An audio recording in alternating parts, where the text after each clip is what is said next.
2025 smart bedroom make over. ഇത് കിടപ്പുമുറിക്ക് 2 metre വീതിയും 4 metre നീളവുമുണ്ട്. സാധാരണയായി ഇത് ഒരു കിടക്കയ്ക്ക് മാത്രമേ അനുയോജ്യമാകൂ.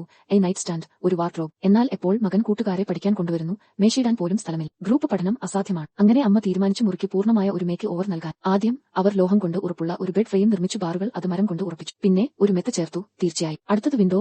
അവർ ഒരു ഫ്ലിപ്പ് കാബിനറ്റ് ഇൻസ്റ്റാൾ ചെയ്തു. കുട്ടികളുടെ വസ്ത്രങ്ങൾ സംഭരിക്കുന്നതിന് അനുയോജ്യമാണ്. ഒരു പവർ ഔട്ട്ലെറ്റ് സ്ഥാപിക്കാൻ മറക്കരുത്. എളുപ്പത്തിൽ ഫോൺ ചാർജ് ചെയ്യുന്നതിനായി സമീപത്തായി അത് കളിപ്പാട്ടങ്ങൾക്കുള്ള ഒരു ചെറിയ കാബിനറ്റ് ആണ്. അതിനു മുകളിൽ കോമിക്സിനായി ഉയരമുള്ള ഒരു യൂണിറ്റ്, നോവലുകൾ. കിടക്കയുടെ തല പാട് ചെയ്തിരിക്കുന്നു. സുഖവും എളുപ്പമുള്ള വൃത്തിയാക്കൽ. അവർ പോലും സീലിംഗിൽ ഒരു പ്രൊജക്ടർ ഘടിപ്പിച്ചു. ഇപ്പോൾ കുട്ടിക്ക് കിടക്കയിൽ നിന്ന് സിനിമ കാണാൻ കഴിയും. ഒരു അലസമായ കസേര, ഒരു സുഖപ്രദമായ കോർണർ ചേർക്കുന്നു. ശാന്തമാകും. അവർ സ്റ്റെയർ ഡ്രോയറുകളും ചേർത്തു. അടിവസ്ത്രങ്ങൾ സൂക്ഷിക്കാൻ.